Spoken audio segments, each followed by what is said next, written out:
Join the team. Hey, theMCGuiRE review, and sometimes people always ask, how do you maintain or organize, these TCGs when you bust open a whole booster box and you got all these cards and you just got this huge stack of cards. How do you organize it all, and what do you do with it? Because a lot of these games, you can buy the pre-made decks. Let's go over here. The little booster for Flesh and Blood, the little Blitz decks, right? Like, these are pre-made. You can just go and buy them, and you can have this deck ready to go, right? Pull it right out, and it's ready to go. This deck, pull it right out, ready to go. There's a bunch of these you can get, and that's what I recommend you getting when you first get into this game, is get those.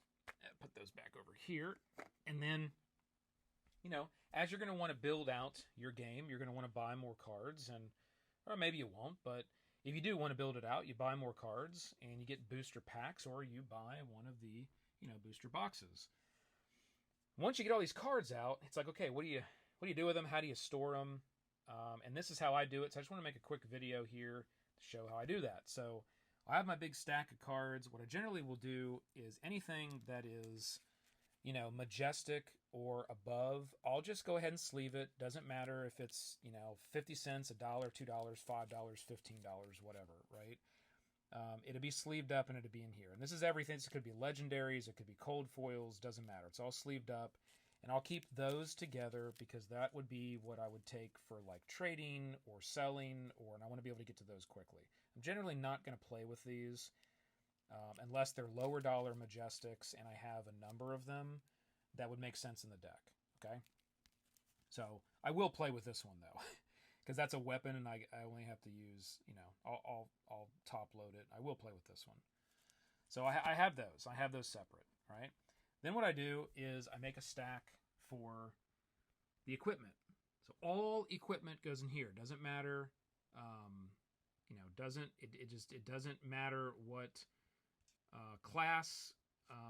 All equipment will go here, right? I don't separate that out by class, because there is some equipment that is class specific. There is other equipment that is not. So I just go ahead and I stick all equipment in a pile and in a section, and then I put all of the weapons in a pile. So anything that's weapon, whether it's a weapon single card or a token, if it's a weapon, it goes in the weapon area. And then I put all the tokens. So this would be character cards. It'd be, like these things here that just like hose up. If you want less cards than you're supposed to have, then you can fill this in your deck. The frostbite, stuff like that, like tokens that would come out on the board based on abilities of characters, right? So then when you build a deck, you can just go, you can pick your character, you can grab your weapon, whether it's two-handed or you got a couple different things, like a sword and a shield or two swords, and then you pick up your equipment, right? Then what I do, and because this is Tales of Aria, okay, there is 3 classes in Tales of Aria. There is an Elemental Runeblade, there is a Ranger, and, well, we'll just say there's a Runeblade. There's a Runeblade, there's a Ranger, and there's a Guardian, okay? Those are the 3 classes, and there are 4 elemental attacks in Tales of Aria. This is why I like this set so much. Just the design is very well done.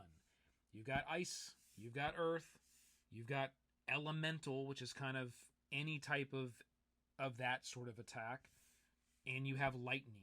So now you can go and you can say, okay, this is the class I'm going to play, and then, all right, how do I want to equip that class? Do I want it to be a Guardian that is a champion of like Ice and Lightning, or do I want it to be a Guardian that's all Earth magic and Earth abilities? Do I want a Ranger that just has a bunch of like crazy elemental, like general elemental attacks? You can do all kinds of combinations and build all kinds of awesome characters. And if you store it and organize it this way, then it's very easy to kind of get to what you need. So again, equipment, weapons, tokens, a pile for the classes, a pile for the different types of attacks, right? And then, still got to burn through this, get it all organized into these piles. And then when you're done, You know, I just kind of get one of these 800 card things, and I'll sort of deck this out.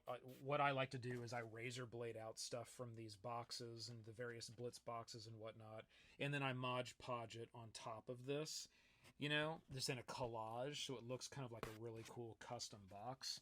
It's just something I kind of do creatively. I've done that for a number of different things, but and then you'll see in here you go, right? They just go into their, well, you can't really read that well, but you just go in, they just go into their little spot, right? Depending on the class or those different types of attacks that we've gone through.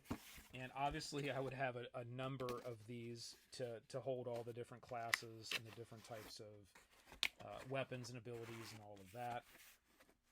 That's where I kind of store all the general stuff, like that's not built. And then once a deck is built, I'll have, you know, I'll use one of these flesh and blood round. I have another one of these that's already opened. One of these flesh and blood around the table because it's a deck box as well. That's what this is a deck box. And I use that to store all of my pre-made decks ready to go. So then it's like, you know, you want to go to a competition, you want to just go to a game store and play, you want to just play with your friends, you grab the box, it's got all your pre-made decks, you open it up, and you're like, who do you want to play? Dash, you want to play Old Him, you want to play, you know, whatever, Lexi, and you just grab your deck, and you're good to go. You know, you want to play Daddy Tech, right? You want to play Tech Levasan. That right there, that's a sweet card. That's the rainbow foil from the pre-release. You can see right there, that's the promo. You see that little P down there. That's from the pre-release event where I was able to get that card. That's sweet, and I can't wait to fully build out me a daddy deck. So that's going to be pretty awesome. But that's where we'll wrap it up, team. Just kind of wanted to show a little overview of how I store and kind of manage my Flesh and Blood cards. And hopefully you got a little bit out of this video if you're new to Flesh and Blood, just kind of how the classes and the different types of things work, and just a little bit more about this game. Again, we'll be doing full-scale videos on the game, playing the game, so you'll know exactly how to set it up and exactly how to play it. And my goal here is to really cross over a lot of this like core TCG stuff into a more traditional board gaming market. Or folks that are more familiar with traditional board games and maybe not TCGs. I really believe Flesh and Blood is one that really should cross over well, and a lot of people will like if they give it a try. So, that team, keep rolling them crits. It's been McGuire Review. We'll see you next time.